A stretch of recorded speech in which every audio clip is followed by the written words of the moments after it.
right. I'm so excited for the recording today. I get to bring on a special guest, someone that I've spent time with over the last several months, getting to know her business. And I'm confident that the insight that you're going to share is going to be valuable to many of our listeners. So without further ado, I want to make an introduction to our guest today on Building Wealthy Habits. Her name's Cindy Jennings. Welcome, Cindy. Thank you. I'm really excited to be here. Happy to have the conversation.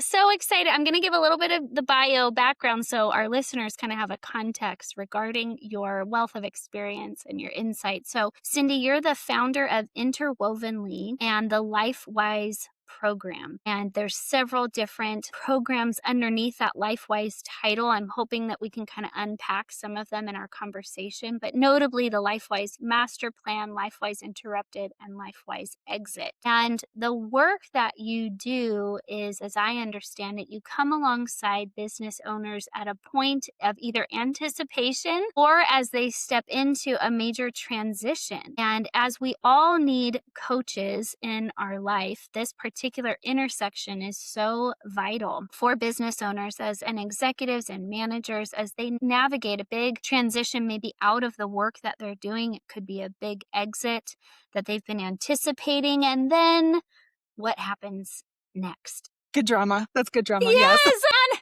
sort of as the dust settles, right? Like Exactly. as we both know, there's a lot of excitement and celebration in some of those big transitions in life. And Yes. sometimes what's not often talked about is what happens as the dust settles. So enough of my kind of banter, but I wanted to lay the foundation of our conversation. And I just wanted to start with this question to kind of begin our time together. But as you've gotten to know the clients that you've worked with, what are some common signs that you see when someone might be on paper, so to speak, financially ready for a big transition, retirement or exit, sale of their business? But what are some signs that maybe they're not ready personally or psychologically? Yeah, the most obvious one, and thank you for the introduction. The most obvious sign, I think, is delay, any kind of stall tactic that you see, right? So if they're retiring, it's like, oh, I just need to get this one person hired and on board. And, oh, I just need to finish this one project. Or if you're selling a business, it's, oh, again, it could be the same thing. I need to get this one person on board before we sell so that I don't have to be involved in it. Any kind of delay tactic that you see is really the first sign. And sometimes those are real.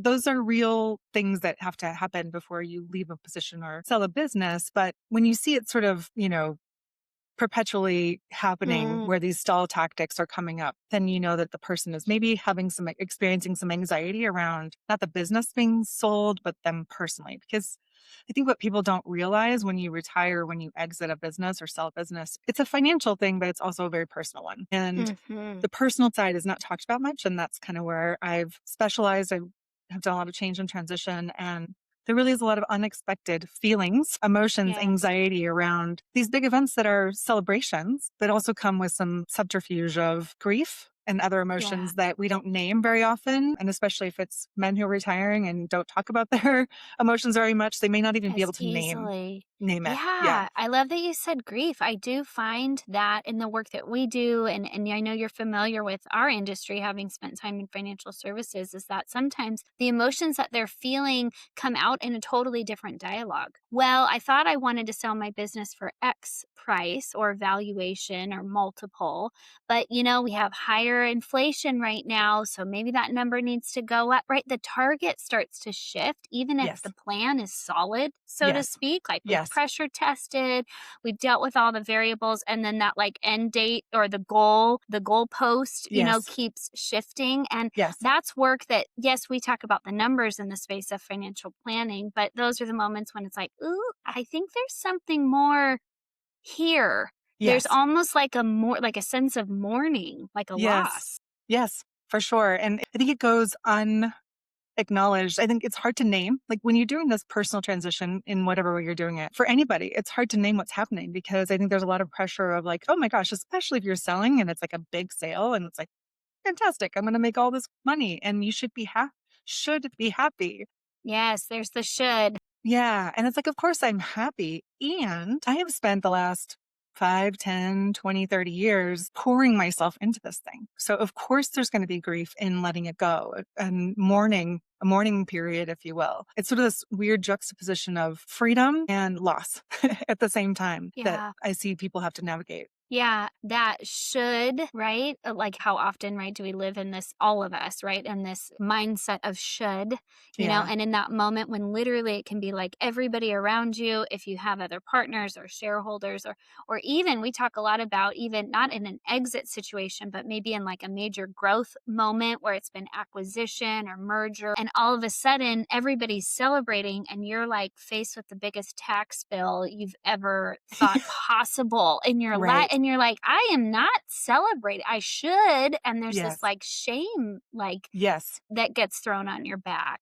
Yes. Yeah. Should to me is shame. If you should yourself, you're shaming yourself Yes. for some reason. Yes. And the tax bill could be like, oh, I should have seen that coming, or I should have asked that question. And reality is, I mean, most business owners are really usually only selling once. There's some Mhm. serial entrepreneurs out there that are doing it over and over and over. But in general, like this is not something you do every day. And so you think because you're a successful business person, you should be able to understand and navigate everything in all aspects of it. So, when you run into those things that like you feel like, oh man, I should have known that. Or man, why am I feeling anxiety? Because even if I have a big tax bill, I made more money. I'm still good. Why do Yeah. I feel this like kind of icky feeling underneath that I don't know how to name or explain Yeah. even?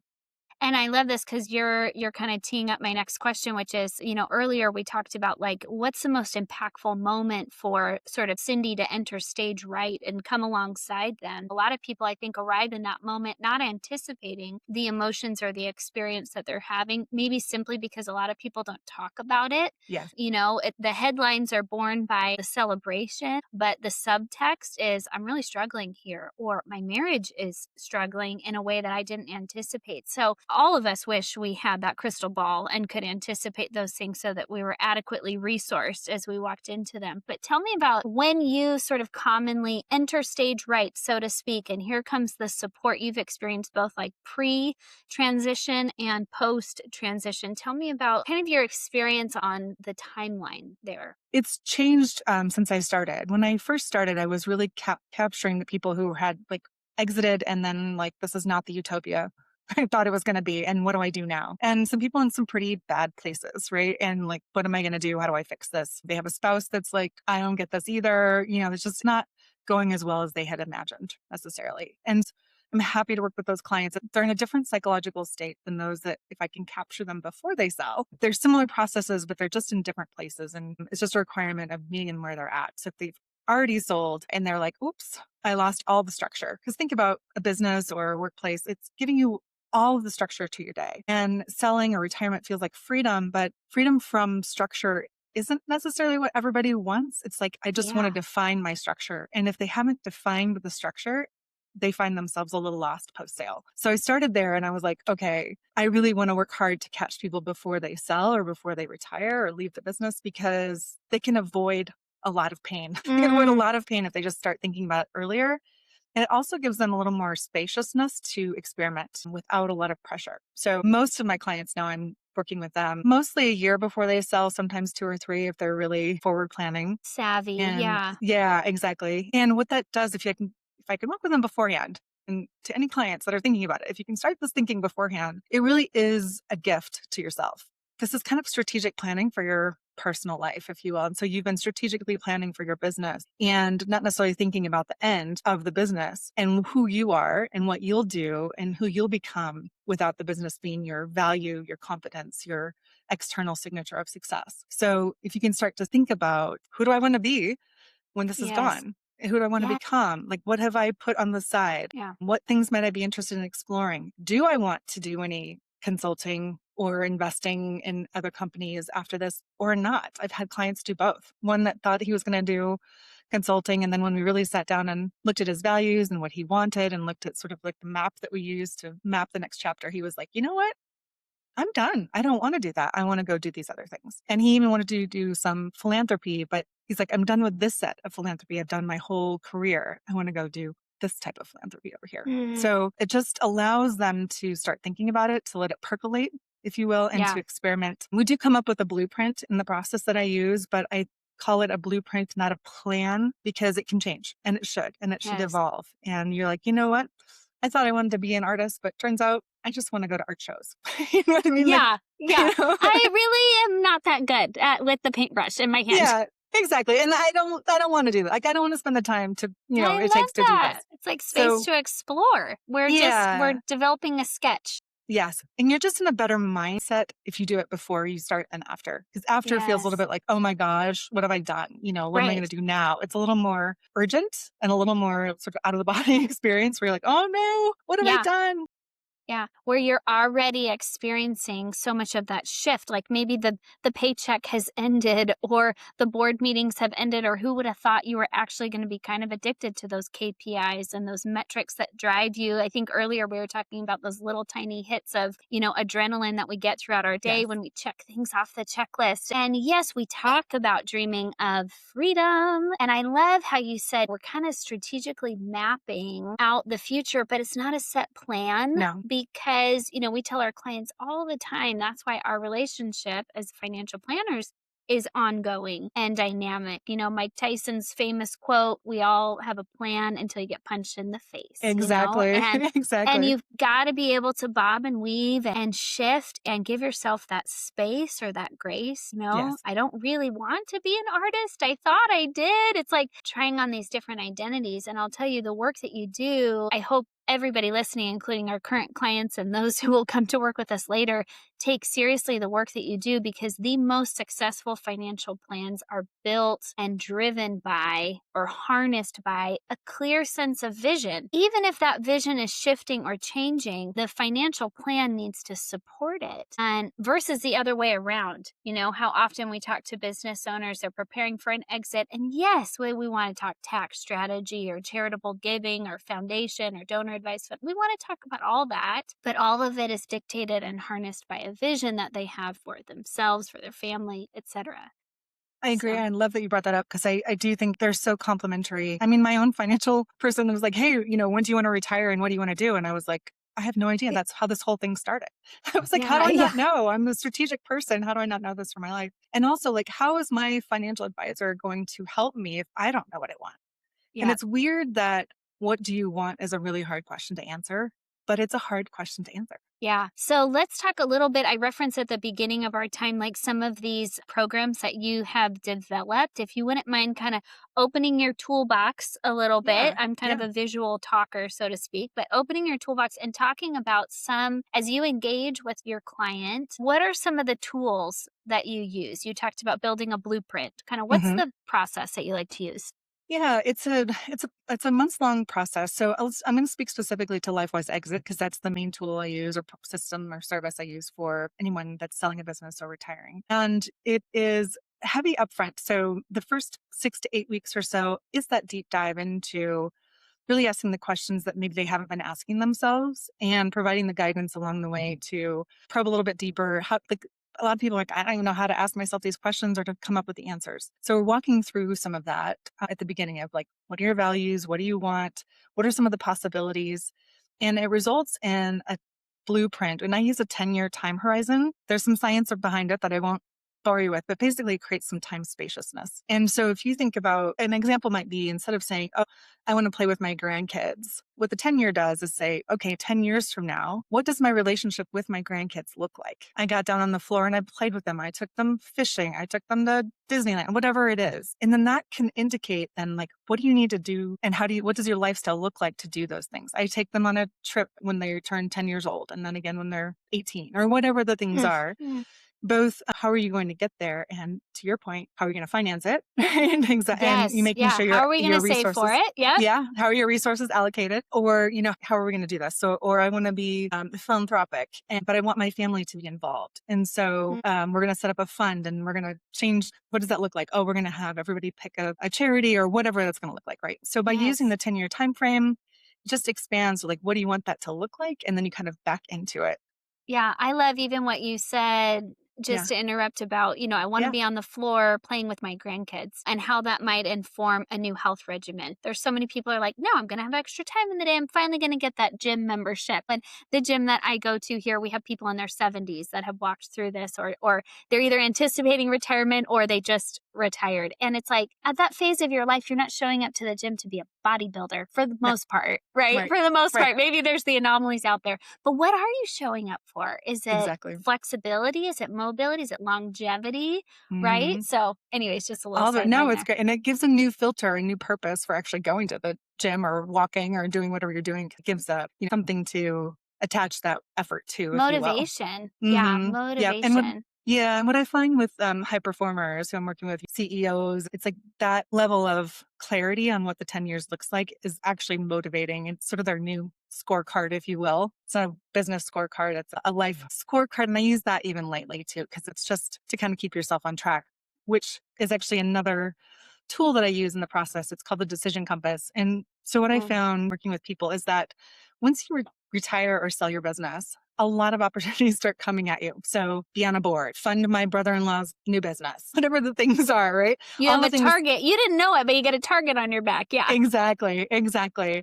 And so what the decision compass does is it really gives them a decision framework. And I also have started working with professional athletes. It's actually really helpful for them too, to say, this is why I'm going to fund your project or why I'm not going to fund your project or whatever the thing is. And it gives them like, this is their criteria for me to engage, in this way, whether it's advisory or investment Correct. or whatever it is. And it Yes. gives them a framework to say, this is why I'm doing it. This is why I'm not doing it.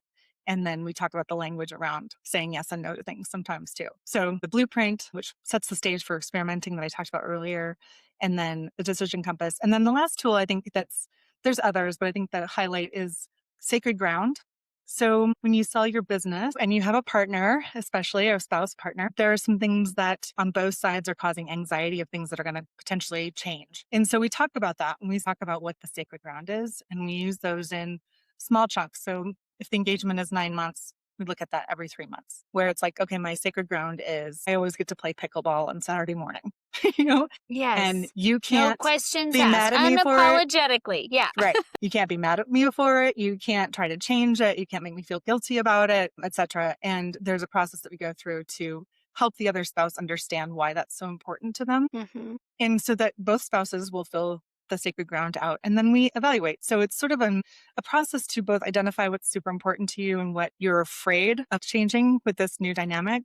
And then an easing of the letting go if that is in fact something that's going to be let go. So, Mm, okay, maybe I will let go Saturday morning pickleball. I'll play with you or I'll play yeah. on Sunday or whatever the thing is. Right. And so, but it's just like, oh, that anxiety that comes from both sides so often the spouse has anxiety as well. So like we try to just minimize that anxiety It's between not the just the couple.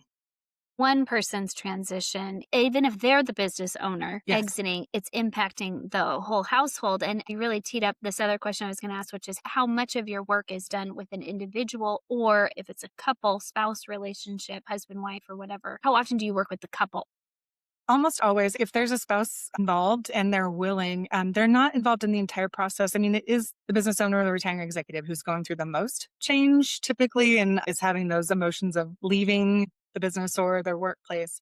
But we bring in the spouse or partner strategically, specifically for those reasons. Because like if you're like, oh, this is what I want my life to look like after the sale and your spouse isn't on board, that's not happening. Yes. So, and we want to address the anxieties on both sides. It is a piece of my work that has grown more and more actually as it has grown to just really bring in the spouse. It's just, it depends. Some spouses want to be really involved and are really into the process. And some are like, like I'm happy to be involved, but this is their Yeah. thing. And that's fine. However they want to engage, is how we'll engage them. But Yeah.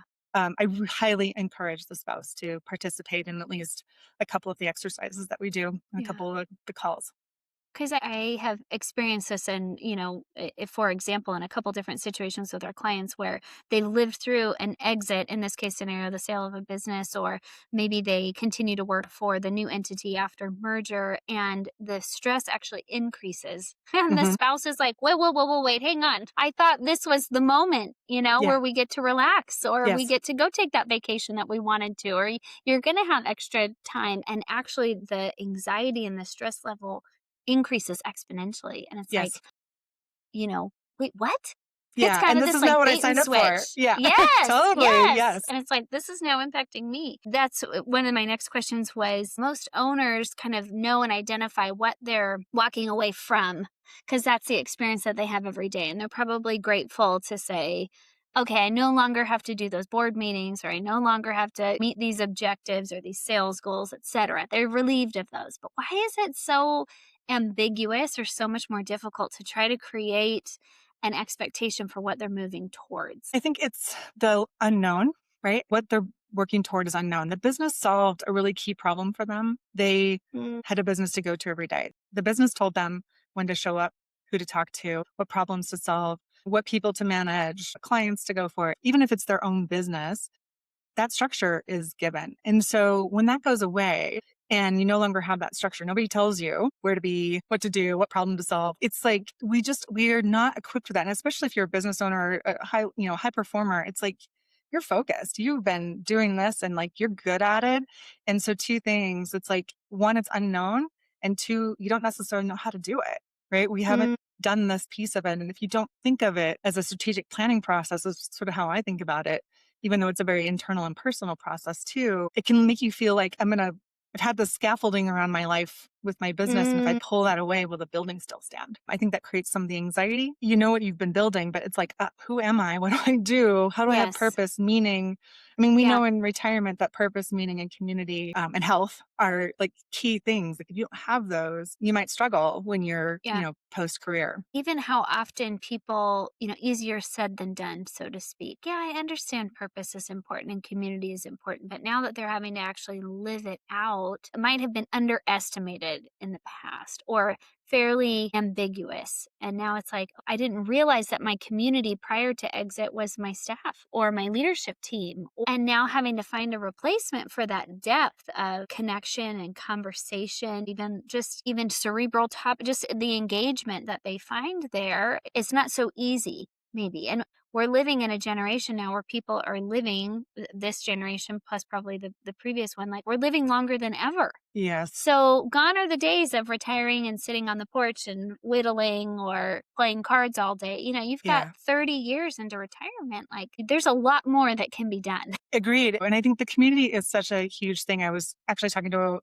a business owner, not a client, just a friend. She had sold her business and she was like, I miss just like the chitter chatter, the like pop culture references and the have you seen this and the have you seen that? She's like, I did not expect to miss that as much as I did. It she just kind of blindsided her of like, oh, like suddenly my world is really like literally quiet. I'm not talking to Yes. anyone and having those conversations. And Yeah. she really misses it. And it's a real thing. And I think structure, it feels like sort of a four-letter word sometimes to some people. But I do think if you go back to that time spaciousness, it's like, okay, you want to travel and you want to Mhm. spend more time with family. That's what I hear a lot, right? Which are all great, but they're so broad and so vague. So putting some detail to it is something that we just don't really do.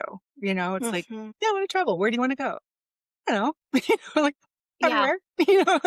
Maybe Yeah. some people have Well, some let's start ideas. with a bucket list. Yeah, let's start with the top Yeah. 10. Yeah. I mean, there's another client that, they relocated to be next to their daughter and their new grandchild and uprooted their life at 65, moved to an Mm, entirely different place, love their daughter, love their granddaughter, but you can only take care of your grandkid for a day or a however couple of many days. hours. Yep. Right.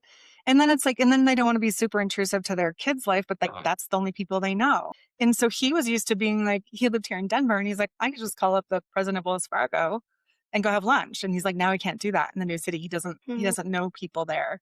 And so I think that's, a piece too of like, okay, you want to be involved in your kids' lives. That's great. How? Like just putting some Mhm. specificity and some detail and really thinking about that and even talking to your kids about it, Yeah. can be incredibly helpful. And again, if you're doing this before you exit rather than after, Then after. you can Yeah. start to be like, well, we were going to move closer to them, but maybe we just get a place there. We are financially well off enough. We just get a place there a month at a time, every other month, or whatever it is. Right. But we're going to keep our community here in Denver where Yeah. they happen to be. Yeah. And I think that's where we're talking about that leap, but between what was a template of their daily life and now something that's completely unprescribed. And so even though people talk in anticipation of that freedom, that sort of blank slate can often be a little unsettling, maybe even unnerving. And I think the space that you give them in terms of, well, let's just try something. There's no one right Yes. answer. And moving Yes. kind of from that black and white sort of environment, very logical, highly practical, output oriented, into a new kind of gray space where lines are a little bit more wiggly and goals Mm-hmm. are different, and learning how to enjoy maybe a different cadence or a speed to their day. One of the things you mentioned before is this idea of like, is there work after the big exit? And maybe it's a different type of work. Maybe it's board work. Maybe it's consulting work. And having a sense of what you would actually enjoy doing or what's your highest value. Because at that point, you might not be working for the paycheck anymore. More than likely, you're not. But how do we start to filter our best yes and then the no's and be empowered by those things? Yeah. One of the early questions I ask business owners, executives is, what is it about work that is meaningful to you? So if we really dig into it, if it was significance at work, what's going to bring you significance in your personal life? If it was leading a team, what team can you lead? If it's family, be careful, but you can lead that Yeah. team in a different way. Well, we can navigate that. Yeah. Or it's a community team. Like, if leadership is a thing for you, like, how are you going to lead post career? Or if I have one guy who's a problem solver, and like, going back to the spouse thing, his wife was like, oh my God, he's going to come home and solve all the problems at home. And I don't want him to, you know what I mean? Yeah. I'm So not asking him to. Yeah. no, but he loves to solve problems and he knows it. It's like, okay, what problems are you going to go solve that are meaningful to you and have an impact for you? So when you ask them and really dig into, what is it about work that you really enjoyed? Was it building something? Was it creating a team? Was it problem solving? It's like, give me the best, biggest, juiciest challenge you've got. Let me sink my teeth into it. And then let's see, like, what are your interests? That's where the blueprint, we look at 8 different areas of life. It's like, where do you have the most energy? Where do you have the most charge? And how can those skills transfer from your work life into your personal life? And there's some that like people like, I just want to let this go. I don't want to do this anymore. That's great. That's the freedom we're seeking, is Mm, I don't want to do this thing anymore. I don't want to be at anyone's beck and call. You know what I mean? I want to do this on yep. my terms, on my time. Wonderful. That's the kind of freedom we want. But it's like, what is going to transfer the thing that really filled you up at work into your Yeah. personal life? And it's a different answer for every single person, but there are Yeah. ways to get to that answer and Yeah. then to experiment with it too, right? To be like, yeah, that's part of the, last 6 months of the program that we're in. It's like experimenting, like, go, what can you go do? Go do this, go try it. How did it go? You want to do more of that? You want to do less of that? Do you want to do it Yeah. that way, but like slightly different? Yeah. But predicate what I'm hearing you say is, as we wrap up our time, you have Yeah. so many nuggets of wisdom here. But I hear that before you do, make sure you have a clear sense of the being, who you Yeah. are and what you're all about and where you're headed. And that vision mapping, I feel like, is what just really draws the work that both of us do together in a cohesive way. Because the more clear the vision is, even if it shifts, Yes. but the more clarity that the individual has, the better the infrastructure is going to be, the better the motivation, the do. But before we just do, make sure we have a clear sense of the be. Yes. So as we wrap up our time, Cindy, I know we didn't get through all of our questions, so we'd love to have you back on building wealthy habits. But for our listeners who want to learn more or connect with you, what is the best way for them to do that? Yeah, the easiest way is connect with me on LinkedIn. You can find me at Cindy Jennings, or you can find me at lifewiseexit.com. Would probably be the easiest ways for the context of this conversation. Reach out to me at Cindy at lifewiseexit.com. However, or call you, And and we'll connect the and we can dots. do a So financial and a personal conversation. and there you go. That's for the Yeah, high achievers and listeners. So, that's right. That's right. Cindy, thank you again so much. Appreciate your time. Thank you so much.